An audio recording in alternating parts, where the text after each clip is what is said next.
Well, hey there, and welcome to episode number 514 of 6 Pixels of Separation, the Mirum Podcast. My name is Mitch Joel. It's Sunday, May the 15th, 2016. Let's get on with the show.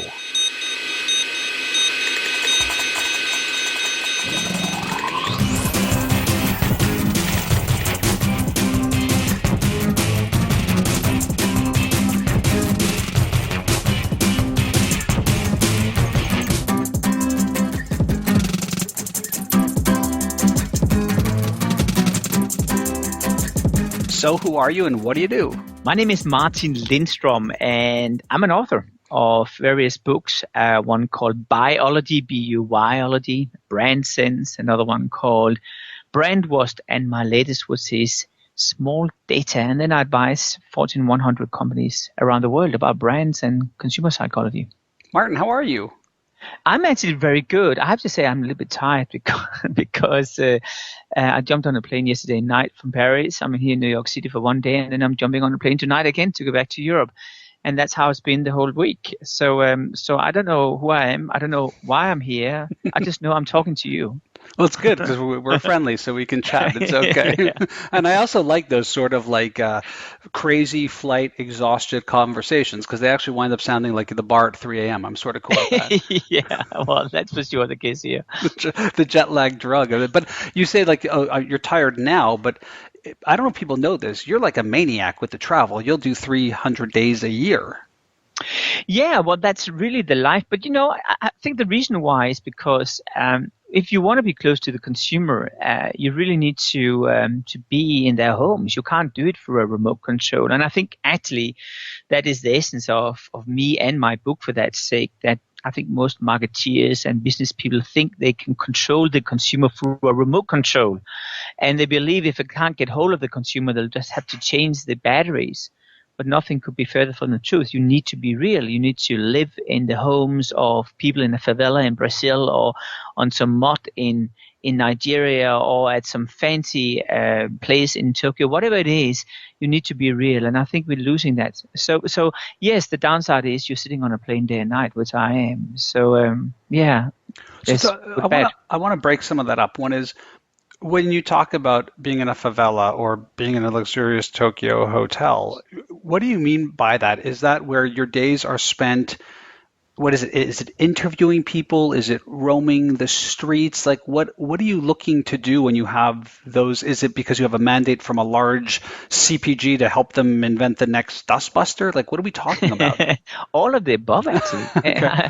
I mean, a typical story is that someone calls me and someone in my team and they say, listen, we have a problem. I mean, it could be everything from iRobot with a Roomba, or it could be Lego, or it could be Pepsi where the sound is not good enough, or it could be the most strange phone call I've ever received in my life was this Russian translator calling on behalf of a billionaire in Russia, and with this phony accent, worse than mine, if I may add, was saying, hey, I would like you to come and fix a company. And I said, what company is it? He said, I don't know. I said, well, what do you want me to fix? I don't know. And say, so what is it, a new company? Yes.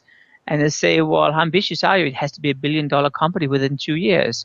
And say, what industry? Well, you have to find out. And that was really the beginning of a pretty amazing journey into Siberia, where I move into consumers' homes. So I think the case here is that a lot of companies across the world are constantly struggling. It may be that their toothpaste brand is really not functioning the way it should be, or maybe kids don't want to eat a Happy Meal because it's unhealthy and I need to fix the healthiness of it, or whatever it is. And that takes me into the reality. It basically requires me to jump on a plane and move in with consumers and live with them, and not just a day, but do it for several weeks. And by that, suddenly get closer to what the reality is, and then figure out why is this really struggling. And quite often the answer is completely different from what you expect it to be, right? So is there a fixed Martin process for what you are going to do in that environment? Is it fairly loose and open? What are you bringing to that table? Is it just, it can only be Martin? There's nobody else who can do this? No, well, I'm sure that, first of all, a lot of people can do this. I guess the difference here, though, is that, of course, the people which work with me in our company have gone through a training process which typically takes 3 years to learn this. This is strange, Mitch. My job is strange because you really leave your identity behind in an office and get dressed to match the local community you move in with, and then you literally are someone else for a while, and you live on terms with everyone else. You never put yourself first. And as you do that, you start to explore things. But what you also do in this process is that you start to adapt to differences. And I think the best way to illustrate that is that a Japanese businessman once said to me, "Hey, how can you at all understand Japanese people? I mean, we don't even understand ourselves as Japanese people," which is a fair comment, right? But I think the best way to illustrate that is really what Paco Underhill, the author of Why We Buy, he said to me once he was visiting me in Denmark when I lived there many years ago. And he said to me, "Martin, people in Denmark really walk very unstructured on the street." And I really didn't think about it first, but he was right. I just couldn't see it. I never noticed it before because I was too close to the forest to see the trees. And what I realized is if you want to study animals, don't go to the zoo, go to the jungle. And once you jump into that jungle, the first thing you do, and what I do, is to basically reset our view of the world. And we do that by having a haircut, by visiting the local photographer, the local hairdresser, or the local football coach, and talk to those people, and they will put you into the right perspective of that local community. And once that happens, what happens is that I'm starting to pick up these what I call seemingly insignificant observations or clues, which is what I also define as small data. And small data is really, you could say it's in many ways the fact that all of us are leaving emotional DNA behind ourselves. Just like a detective is picking up physical DNA, like a hair and a nail. My job and our job in our company is to pick up those emotional DNA. And I have to tell you, Mitch, they are surprisingly accurate in the way we can determine people's personalities or dreams or hopes. And all that then leads to us understanding where a company or a brand or proposition is really struggling. And the way we find out is very simple. It is to look at how we are out of balance. Because we're all out of balance in our lives. So when you see that, how many times? It's a bad question. Forget how many times. When you see a situation like that and you tap into this, you call small data as being these clues. How many times do you feel like, wow, this clue scales, meaning this is sort of the norm in this type of household, in this type of world?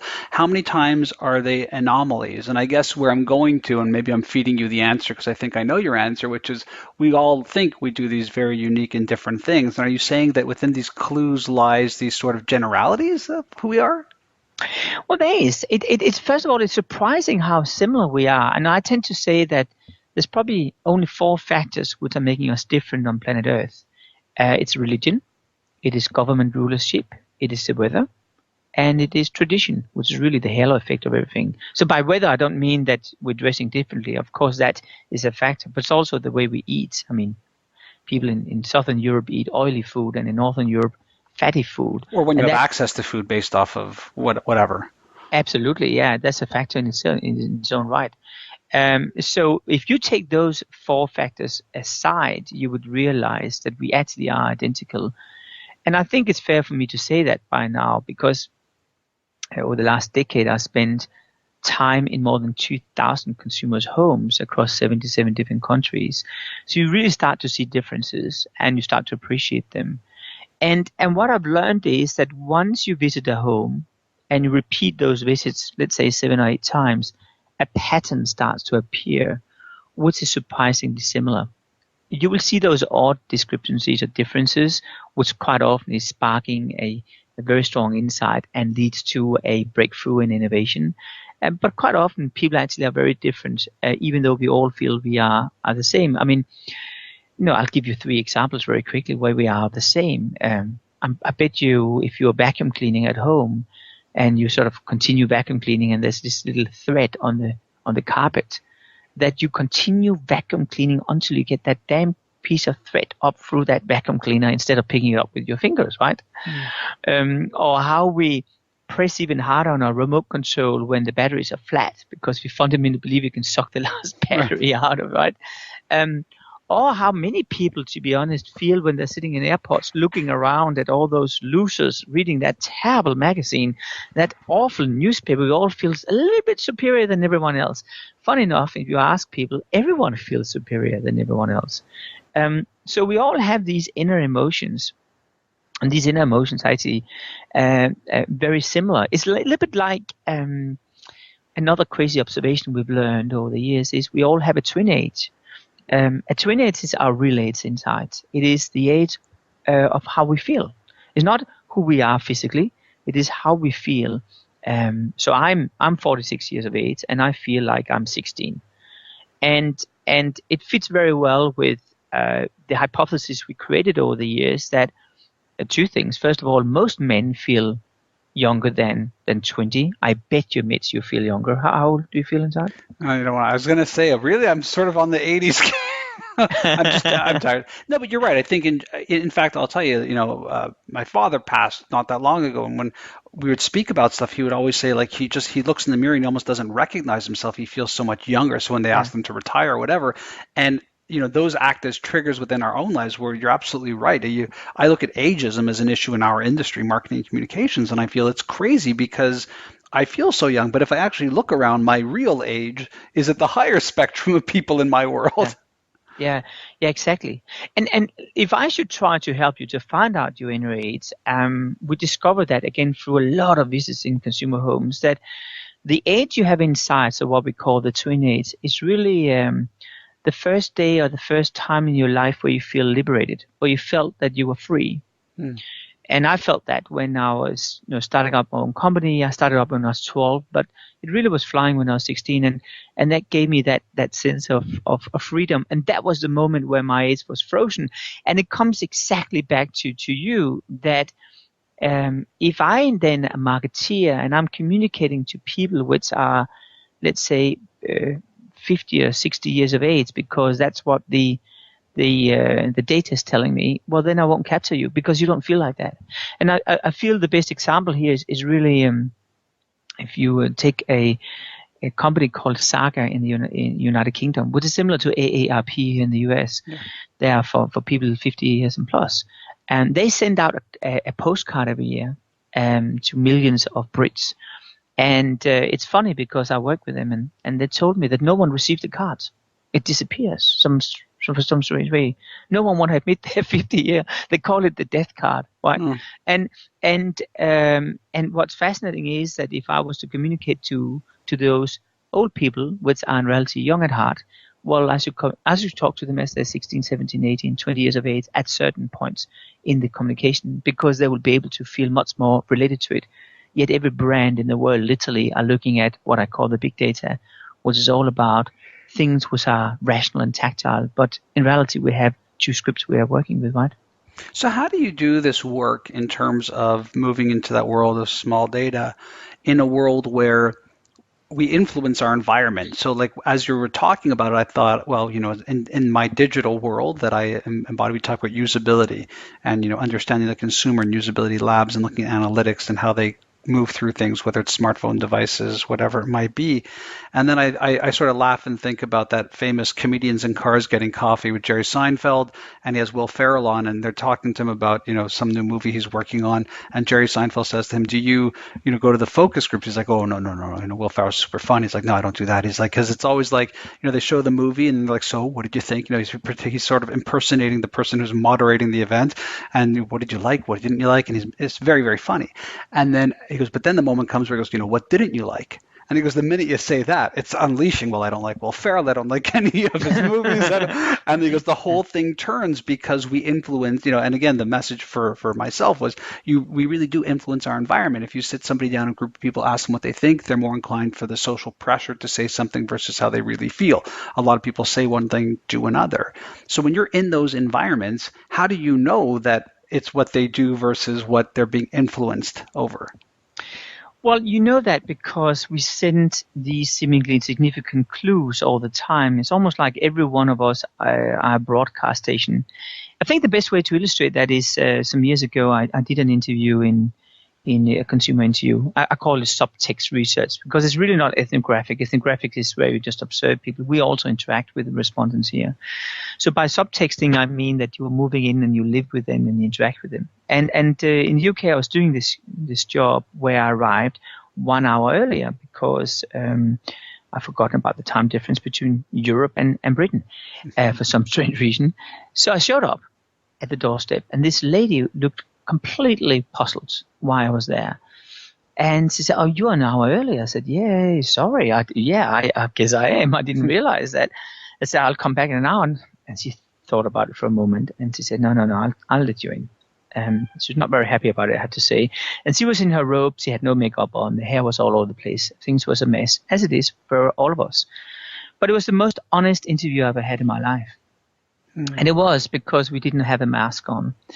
And the mask is what we do on our Facebook page. I mean, if I go to your Facebook page, I'm pretty sure it's not you. No, it's the image I want the world to think of me. It is the award-winning person, right? No, and it's the case with me too. It's nothing to do with me. It is who we would like to be seen as. Now, that's interesting because in our homes we have exactly the same. I call it the perception room. And you'll find the perception room by searching for your coffee table book. And then you'll find the perception room.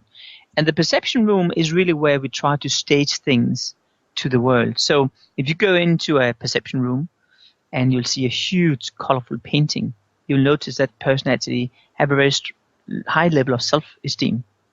If the person has a huge bookshelf packed with books, again in the perception room, not elsewhere, but in the perception room, you'll notice that person is not very well educated, had a fairly small education, but is trying to compensate for that as you grow up by stacking books in order to get into balance. If you have a very antique type of furniture all over the place, it's a way for us to also show some sophistication. Or if I wear a huge bunch of keys on my side of my wrist, which, by the way, I noticed a billionaire did at a major hotel in Switzerland. He was the owner of this hotel. And I know he owned all these hotels and incredibly wealthy. And this hotel had no keys. It was all electronic coding systems. So as long as you have a plastic card in your pocket, everything will open, right, in any place. Well, guess what? He was the owner of the place. He had, at least 50 keys in his wrist. And it just shows you how this guy, when he was younger, obviously had to build his self-confidence and showing the power through that symbol. So all of these symbols indicate how we are out of balance or imbalance. And we're all out of balance. Nations are out of balance, like Syria. So we have a lot of refugees. Or we, as individuals, are out of balance. I feel too overweight, or I feel I'm too old. I feel I haven't achieved what I wanted to do in my life, or whatever it is. And those seemingly insignificant observations are scattered throughout the home in the way we decorate our homes. So I'll give you an example here, which may be very scary for some of your listeners. But if you take Hello Kitty fans, you notice that 9 out of 10, if not more, of Hello Kitty fans received the Hello Kitty merchandise from one of the parents as they were fairly young, and typically that parent was never really present through childhood. So it's a replacement of one of the parents. And I told it to one person working with us in our team, which was a huge Hello Kitty fan, until I told her that. She skipped it. Now they're all hanging. Yeah. Yeah. And it's interesting because when I spend a lot of time with Hello Kitty fans around the world, they all tell me when we really get deep, it's because Hello Kitty doesn't have a mouth. So it can't express its emotions, and they feel like that. So they feel they have a partner. So what I'm saying here is that as you sit in a focus group, I don't need to tell you, you'll never get to this level because no one will admit it. But if you live with people, you will very quickly pick up those small data. And because you see everything in the context, you now start to understand the true scenario of where we are. And once you then talk about a brand like iRobot and the Roomba, where they're selling well, but not as fantastic as they wanted to do, then from big data, one would very quickly conclude that people buy a Roomba because it's all to do with saving time and being efficient and spending energy on something else in your life and all this stuff. The reality was completely different. The reality was that people typically would get a Roomba when they lost their pet, or when the kids moved away from home, or they broke up with a girlfriend. Where it's a replacement accessory. It is a replacement.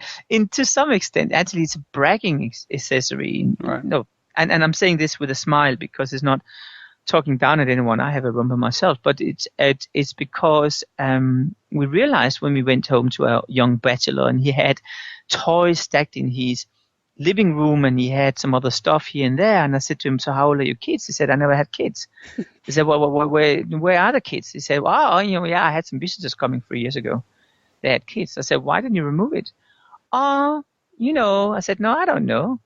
So no, yeah. He said, and I said to him, "So why do you have a sort of a little princess in plastic in the aquarium, which looks very sort of cute somehow?" "Yeah, And then I realized as we sort of were drilling down in his life and his aspiration that these were things he staged in his home. So when these girls would come by, they said, "Oh, you love kids." "Yeah, I love kids. I always wait for my aunties, brothers, sisters, kids to come by or whatever, right?" And suddenly, immediately, it was creating this conversation point. And as part of that, I realized the Roomba was part of the conversation too. So they will never hide the Roomba under the couch. It will always be sort of picking out. And Roomba, as rational as they are with all the engineers, had evolved their vacuum cleaners over the years. So they would say this automated sound saying, "I'm backing," or "Be careful, there's a warning now. I'm going to bump into you in 5 seconds." But that had showed to be, in fact, not a right move, because what they all loved was the cuteness of it. It was that almost feminine side it had. It was the human side it had. In the old days, this Roomba will say, "Oh," and will back into things, or will say, "Do, do, do," like a truck going back. And those human sounds were removed by a mistake or technology evolution. And suddenly everyone just felt they were not in love with it anymore. So these small data, which completely is disappearing through the big data filter, suddenly actually had a huge influence on the reason why we would choose a brand, which quite often had nothing to do with what we think and everything to do with the counterintuitive. So this is the part that I'm fascinated with this idea of the data. So, you and I have had conversations, and we live in this world where more and more chief marketing officers, CEOs are saying, we've got access to all this data, we've got access to all this information, we understand what our consumers are doing, we're able to then customize and personalize, hopefully down to that sort of, Peppers and Rogers one-to-one world. The counter perspective that you're providing in small data, and it's something I talk a lot about as well, is it's easy to think that these massive data sets that can work with technology speeds that we could never imagine possible can, working in unison, create outputs that we could never have seen before. It's fantastic, but it's the insights that are really the thing. And my feeling so far is that I don't know if big data has provided those insights in a way that has created a real massive big win for any corporations. And again, I'm saying that just anecdotally. I don't have any fact base there. But I also feel the other side, which is that there is a human aspect to it, which is, I think, what you're trying to get to in this idea of small data as well, right? Absolutely. And I remember last time we spoke that you mentioned how you one day were interacting with this rational business guy, which talked about that it's all about data and big data. And you referred back to if he would, choose and select his girlfriend based on a spreadsheet evaluation. and really that's the essence of the whole thing. You would not choose your girlfriend based on that she's 6'7" high and the color of her hair is Pantone color 5526. You would instead come up with a pretty difficult explanation about her, which have nothing to do with irrational behavior and everything to do with emotions. And why should it be different when I buy a product or a service which I really am in love with, right? Which I really feel is enhancing my life or just defining who I am, my personality. Yet today we are somewhat naive to think that we can do it. I think it comes down to that the business world has become lazy, to be honest. I think It's so easy to be sitting behind your one-way mirror glass or your computer screen and scrolling through spreadsheets and believing that you're controlling the world this way. And what happens is, in reality, you are looking at the past all the time. I mean, you have to remember, big data is all about numbers from the past. It's almost like we want to celebrate our past victories. But if you want to predict the future, would you really get hold of old photo albums and flick through them? Or would you rather get hold of a camera and run out on the street and take photos of people's behavior right now, this very second, and interact with them, and then start to plot the dots? But doesn't digital do that? Like I think about Amazon, and so the counter story is, I would say, if you went onto Amazon.com right now and you logged out of Martin's account and just looked at it, it's a terrible experience. It's like it knows nothing about you. There's just a bunch of links and who knows. But when you're in there and it's learning in real time and it's giving you things in real time, it's like you don't want to shop or go anywhere else. And we're foregoing a lot of information and data that actually is, I think, very semantic and very deep and very much small data almost. If you do a search for a book on anxiety, it's sending a very powerful signal that is working in real time, isn't it? Well, absolutely, but only to some degree, I would say. Okay. I mean, what you will see right now is that, as you know, Amazon is opening their second bricks and mortar store now, the physical store. And the reason why they're doing it, besides they're running these pilots right now, is based on the fact that for some strange reason, we're not buying more digital books. We somehow seem to be drawn towards the paper book. Now, there's no reason why. The big data will not tell you why, but I'll tell you why. The reason why is because when we read a paper book, there's something else involved in it. And I discovered that as I was doing the opening keynote for the American Bookseller Association in Denmark the other day, where we had the pleasure of visiting booksellers across the country in order to pick up small data. And there's a couple of things I realized which were really fascinating. The first thing was, as I was standing in the corner of a bookstore, the girls, let's say 14 to 16 years, when they will enter the bookstore, they would 10 years ago separate, go to each of the bookshelf, pick their books, meet up at the cash register and leave. Now they all go in a group. They congregate around the most messy table, which are almost reflecting a Instagram type of experience. They will pick up a book, each of them, read it on the back, and then if they like it, they will pitch the book to every other girl in the room. And if they like it, everyone will look at the book, touch it, and one girl will buy it. Now, that's completely different from what we see before. But not only that, when I then talk to the girls and we have interaction and stuff, time after time they say one thing, that is, when I look at a screen, it becomes temporary. When I read on paper, it becomes deep and meaningful. And what we see now from all sorts of studies and experiments is that the physical interaction with paper, the fact that you're reading it on a page, a real page, actually means that your brain is capturing the information differently. Today, we don't capture information differently when we look at a screen. We don't even remember our own phone numbers for our loved ones. It just becomes a temporary parking place on a hard disk we connected to our brain called Google. But with books, we actually allow our brain to capture information. Now, that insight is incredibly difficult to get out of big data. And with that, these booksellers across the country are now realizing the reason why they sell books is because of a tactile experience. And it's because the community feels that they found a community center where they go in, where they talk, where that housewife, which is 46 years of age, haven't had any adult conversation the whole morning because she's been together with her 7-year-old kid at home. She want to have an adult interaction. So she goes to this local bookstore and she talks with like-minded, and she's suddenly in a community which, in theory exists online, but it's just not physical anymore. That is the aspect which is really, really difficult to pick out of big data. So what you realize in your hypothesis or what you're saying is you're right to some extent, but then suddenly you're hitting a ceiling where everyone reached that point and where no one can differentiate themselves. And this is where companies are right now. No one really can be different then.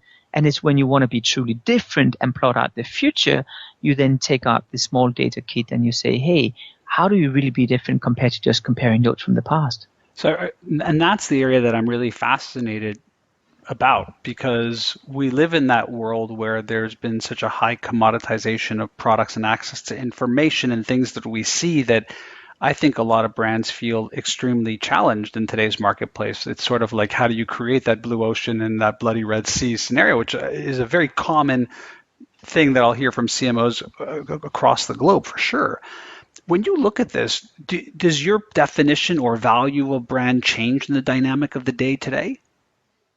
I think it does. I think what we will realize is, if I should put my future hat on, that brands first of all will separate now. You will have the big global brands, which by the way will start to not disappear, but they'll certainly not be as powerful as they were in the past.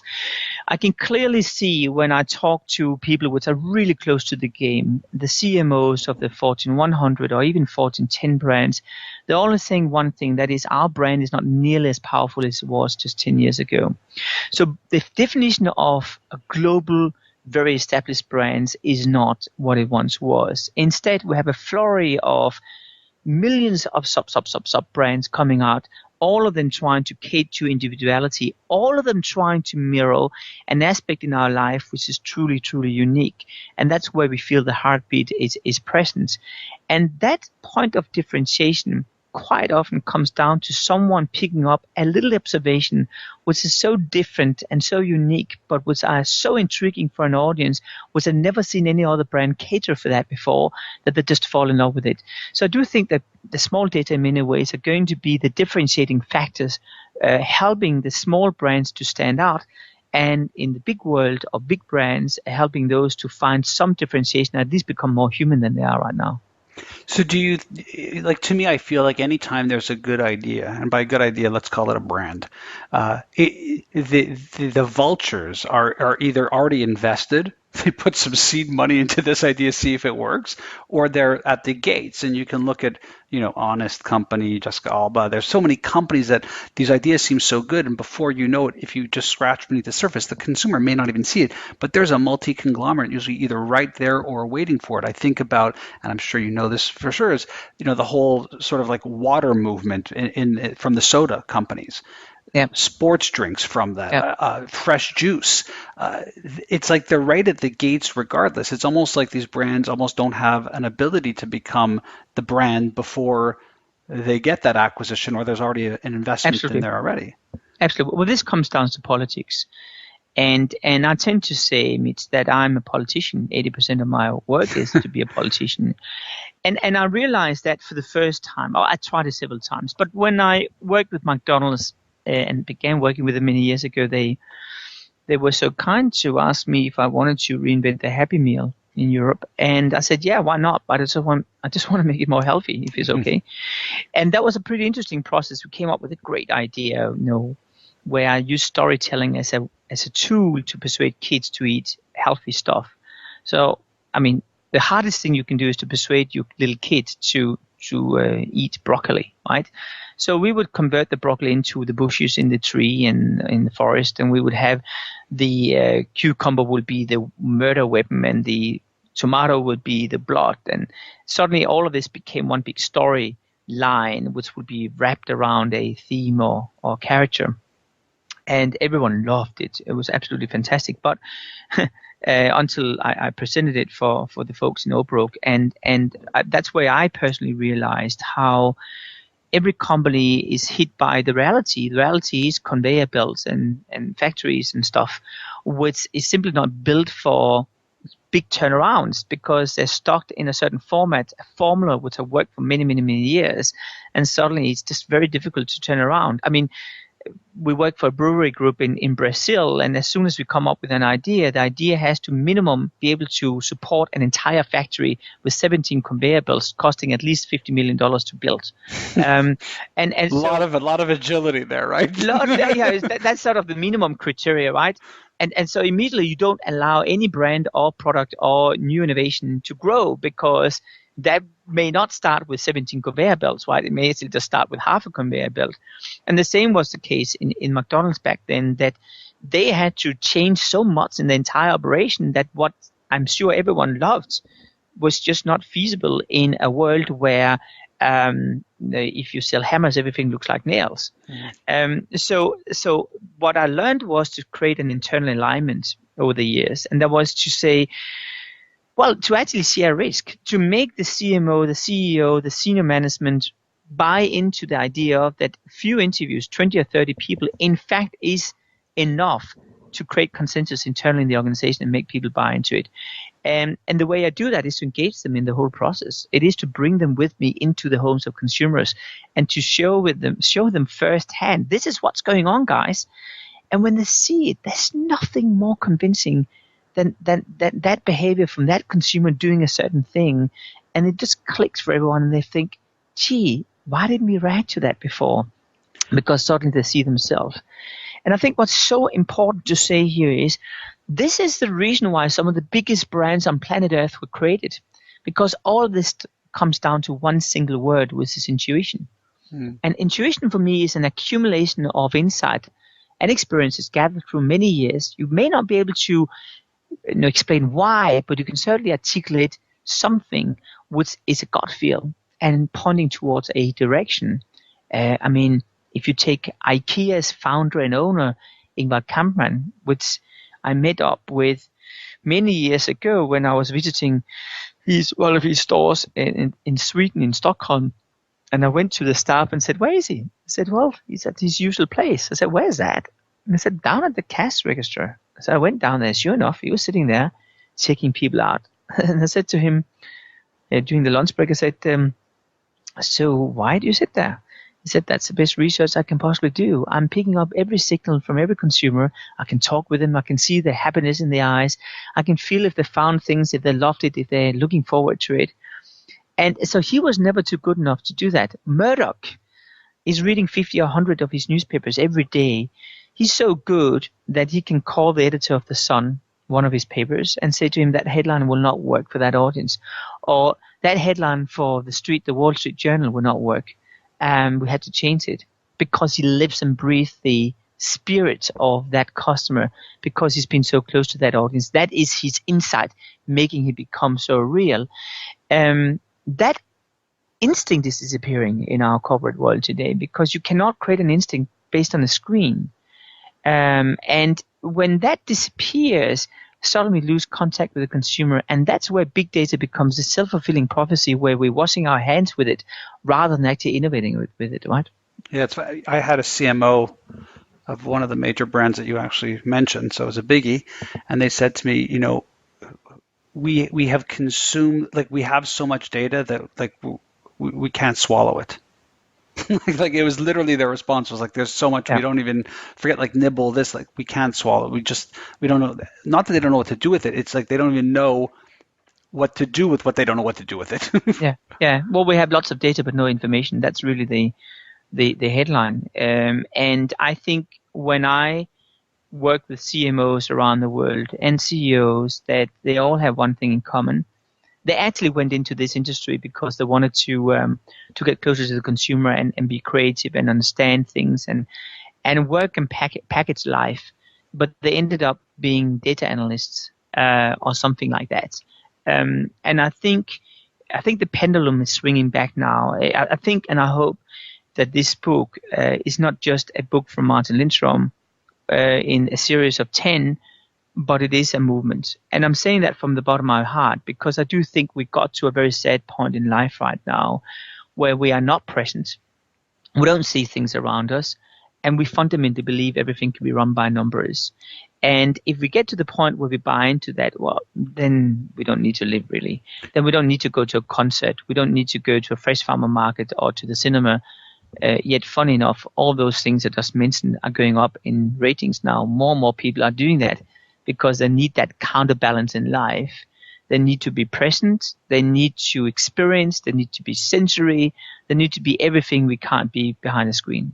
But isn't the fear of a small data thinking that, at least I have the data to back me up? It feels a bit mysterious on the small data side, right? These clues you're prodding, there's not help someone listening to this understand the sort of direct linkage between the work you do and the output of it. Well, I think a good example would be our work for Lowe's, which is a supermarket chain here in the United States. They came to us and said very bluntly, "Listen, we are struggling to survive in a situation where the Harris Teeters and the Walmarts of the world are opening left, right, and center. What do we do?" Now, the obvious answer would be one out of two things. It would be to lower your price or to close down stores, and neither were kind of acceptable, at least in my mind. So what we did was to move in with consumers across the regions, and I discovered some things was really different from what you would expect. The first thing I did was, with permission, to access people's passwords, and we basically said to them, "Hey, I'd love to understand what your passwords are." And there's two things you don't share in your life. It's your toothpaste or toothbrush, and it's your password. So we sort of went straight into one of them. And the answer was actually, they were pretty open for that. But we learned that the password quite often encapsulates a moment or a period of your life which you want to celebrate again and again every day you type it in. It kind of can also be a milestone in your life you want to achieve. But what we realized as we did a lot of this password research was the time after time people had passwords across the US reflecting past, what we call rosy memories, which was kind of interesting. The second thing we learned was that people rarely went through transformations in their lives. They woke up in the morning, the first thing they did is to grab their phones. They would work in the bed after 2 minutes. They would work at the bathroom after 7 minutes. There really was work when they were eating the breakfast, and on the way to work, they were at work, and then at work they were doing private. And so we really didn't have that transformation we once had, where we were private, where I put on my uniform, so to speak, where I was together with my kids, and now I'm going into work. I'm putting on my hat. And because that is happening, what we realized was that people were not rebooting the computers either. We don't reboot our computer anymore. We let it burn the whole night because our brain is burning the whole day and the whole night. We never do this transformation in our lives. And as that happens, our brains get slower. And in fact, we are urging a transformation. We want to have more transformation in our lives. And the third thing we observed in these homes were how people actually were collecting characters. I saw a green frog in one place. I saw a lot of mini cute characters consistently through all the homes. All those things were really hypotheses. And that led to a complete renovation of the entire supermarket chain. So we would create things around these observations. We would first of all create transformation. You will go into a completely different universe as you will walk into the store, because people wanted to have a feeling of transformation to justify driving far and looking for parking spots in bad weather and all that stuff. They really wanted to feel a transformation, and we would create that based on what we've seen from the behavior with their cell phones. We would create a rosy memory feeling. So we would replicate the good old days, that old community you once had, because people didn't have a community. Everyone felt that they were living in a cloud, but they had no physical interaction or tactile interaction with other people throughout the day. So we said, why don't we create an amazing community which is tactile, where you touch everything, you can engage with things. And why don't we install characters and we train all our staff in character building, because people love these characters at home and actually loved all the South Park and Homer Simpson or whatever it was. And that became the new Lowe's store, which really is a community. You walk in and you feel at home. We have a community table where the local farmer is showing up every day with the local fresh eggs. We have a chicken dance on the floor whenever the chicken is coming fresh out of the oven every half an hour. It's crazy. People are dancing in the store. I mean, when did you see that the last time? We have all these activities which are supporting what we found in the password, in the lack of transformation. And the sales is through the roof. And as one of the executives said to me later on, going through this process, he said to me, there's no way we would ever have discovered these crazy ideas through big data. He said to me, the small data really made the difference. And that's the reason why today the supermarket chain have their own small data department. In contrast to every single supermarket in the world, which are obsessed with big data, like Walmart, which have the biggest data mining department in the world, yet their share price went down 11% last year. Last question before we take off. What brands are really impressing you today? And I mean, you can feel free to go, major multi-conglomerate, but is there someone new that's sort of percolating that you're just like, wow, this brand is so in touch? Well, I'll give you an old one and I'll give you a new one. The old one is, of course, Lego. Yeah, well, I thought you were going to go there. And Yeah, if you don't know why, you should go to Martin's site and see that this is a long-standing love affair. Yeah, well, you have to remember, I built up my own Legoland when I was 12 years of age, right? And Lego was suing me later on for being in breach of their trademark, and then they employed me later on, and I worked in the R&D department. But the story of Lego is pretty fascinating because just a week ago they announced the biggest profit of all time, increasing 31% last year. Now, if you wind back time 13 years in history, you'll notice that Lego was close to bankruptcy back then. Mm-hmm. And the turnaround was really literally found in a home of an 11-year-old boy in Germany, where Lego, just before visiting the home, had concluded that these games, computer games, and the arrival of the instant gratification, basically a statement coming out of big data, meant that they had to change the size of the Lego bricks from these tiny bricks to gigantic building blocks. And that was the Christmas where sales completely went down. So they went into the home of an 11-year-old kid and a lot of other kids across Europe and found this sneaker. When they asked him, what are you most proud of? He took this sneaker down from the shelf, an old worn-down sneaker. And they said, why? Why do you love this? Because they thought he would pick out a Sony PlayStation or a Nintendo or something. And they said, or he said, because it means I'm the best skater in town. So what happens is that when you slide down a skateboard, I didn't know this before this, but then you create a special wear and tear on the side of your sole, which basically, if you do it really well, a lot of times, very consistently, means that you are really good. And he was obviously the number one, and this became his trophy. And out of that, Lego learned that big data was wrong. They learned that if you put kids in the driver's seat, time is not an essence. So they changed the size of the Lego bricks back to those tiny bricks again. And they went down the path of developing the Lego movie in order to put kids in the driver's seat. And today, Lego is number one. So Lego have managed to adapt these seemingly insignificant observations in their behavior, and they're an incredibly nimble company considering the fact that they are the size they are, because Lego is built entirely around a community. I mean, you rarely see ads for Lego these days. They actually don't need to advertise. So I think that is a good example about a brand doing well. If I should take a brand which you've never heard about before, it's called Freitag.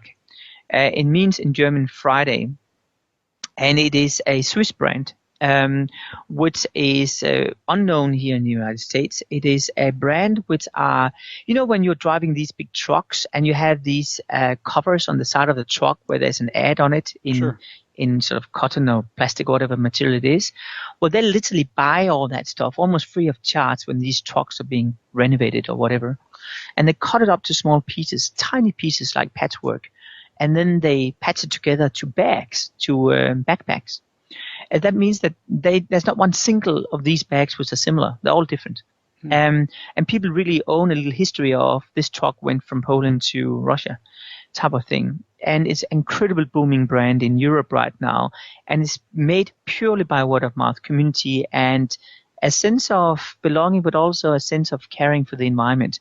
And the environmental dimension has turned this around to become very, to become a benefit really. And all of that, again, was created around small data based on observation. So I think there's big and there's small stories, but I think they have one thing in common, whether you are up to Snapchats or whether you are thinking about the Post-it notes, all of those innovations comes out of small data observations. And I think it's fair to say that more and more, as we live in a world where everyone has the same answer based on the same data, the mind the same way, I think we need to find the counterbalance to that. And that's where I think we found a tiny thing, which I call small data. Yeah, I'm glad you're the person to bring it forward. It's a great book. It's called Small Data. Martin, thanks so much for your time. Let people know where they can connect to your stuff online. Well, listen, you can find me on martinlindstrom.com, martinlindstrom.com, or I'm on facebook.com/martinlindstrom. I'm on @Twitter, so @martinlindstrom, or LinkedIn, or of course in your local Amazon, or if you want to support those real bookstores, you remember those with physical books, and they will be in almost every indie store here in the United States. Awesome. Thanks so much for your time, Martin. Pleasure, Mitch. Thanks for some good questions.